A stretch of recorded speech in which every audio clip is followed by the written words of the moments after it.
out of the 24 soccer conferences in Division One, I feel that the Big East is top 3 in the country.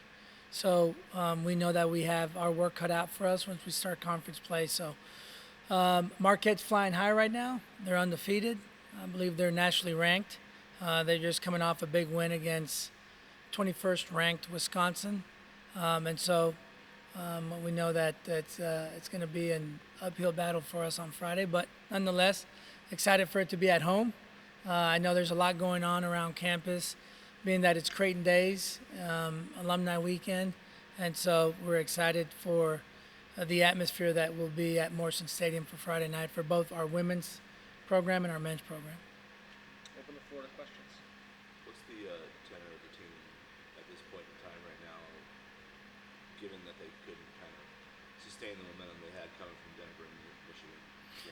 Yeah, and I'm glad you touched on that momentum because that was something that was part of our initiative yesterday, was to bring the momentum that we built up at Denver and against Michigan into UMKC. And I thought the guys did that. The guys were working really hard yesterday. I felt we dominated the first half. I felt like things were starting to click when we scored that first goal. And I'm not one to talk much about referees, but what I'll tell you that the decision that they made and a couple others was a complete disgrace. And I felt like our guys were cheated. And that kind of turned the game on its head. Obviously UMKC did their part in regards to getting back into the game and tying the match up. But I argue that had the referees not made some of the decisions that they made during that match goes our way, and it's a complete disgrace. What part of that element is controllable to the point where it doesn't affect you? I guess like how much power do you have over? One of the biggest things that we talk about at men's soccer at Creighton is control the controllables, and we definitely focused more on the things that we can't control, which the referee being one of them. And so I take full responsibility because I'm always asking our players to make sure that we focus on the things we can control. And quite frankly, I was involved too much with the referee last night, and so I was not doing my part to control the controllables, right? I can't control the center ref. I can't control the ARs. And I was spending way too much time and energy with them last night. But I was trying to defend our players because our players got cheated last night. Just overall for non-conference, obviously, record not what you wanted, but when you made that schedule, part of that's also preparing for Big East play. Do you feel that there are certain points that you have successfully developed this team going into Big East play on certain factions with that schedule? I guess, what did you learn? What do you still want to see from this team? Yeah, no, absolutely. That's the intent when we're scheduling, when we're looking ahead. And even though there was a loss at Stanford and a tie at UC Irvine that felt like a loss, I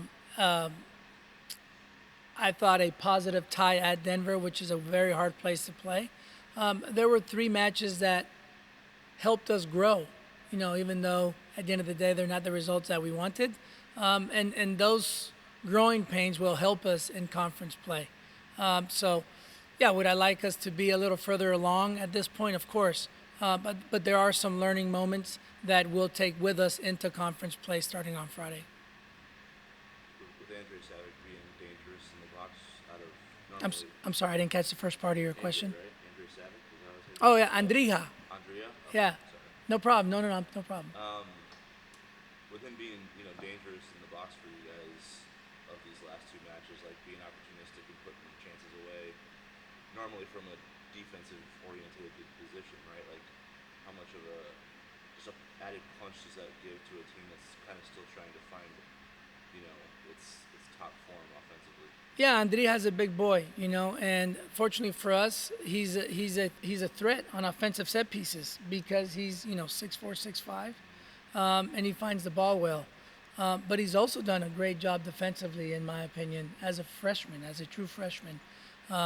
Moves quite well for a big boy, and he's a kid that has come in and assimilated well, and he's taken to heart what we're asking of him.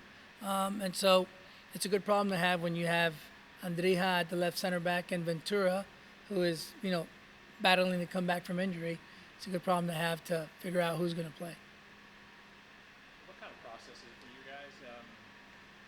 Having done what you did last year, different team I know, but for other teams that play you, this is a circle on the calendar day where maybe in years past it was not. Is that a tough deal to get adjusted to for your kids? Yeah, no, it definitely is. And I always go back to the standards that we have at Creighton men's soccer. We understand that we're going to have a target on our back. We understand that our opponents are going to circle the match against us, and we have to deal with that pressure. I think with those standards come a lot of responsibility, and we have to know that every time we take step into the field. Does that motivate this team, given last year, obviously, a new squad this year, like you mentioned, but does that serve as motivation? Oh, absolutely, especially the returners that got a little bit of a taste of that last year. It absolutely serves as motivation. Shoot, I still remember our first one in '96. That still, for me, is motivation. And so it goes hand in hand, but, we welcome that challenge. What have you seen out of Marquette so far this year that's flipped the script for them? Obviously, I'm sure that holistically they were disappointed with the season they had last year, but they finished strong. It seems like they've carried that over. Like, what have you seen out of them that's made them so good? Yeah, no, they've had a lot of joy on the ball going forward. They've played all their matches at home, so they've enjoyed being at home and not having to travel. But they've come out and they've put together some very good results. And like I said, the most recent one against 21st ranked Wisconsin. And so I know that they'll come in here wanting to play. They've always been coached that way, and I think it'll make for a good match. Any further questions for Johnny Torres? Thanks, Johnny. All right, thanks, guys. We'll take a couple minutes, let Andy get set up.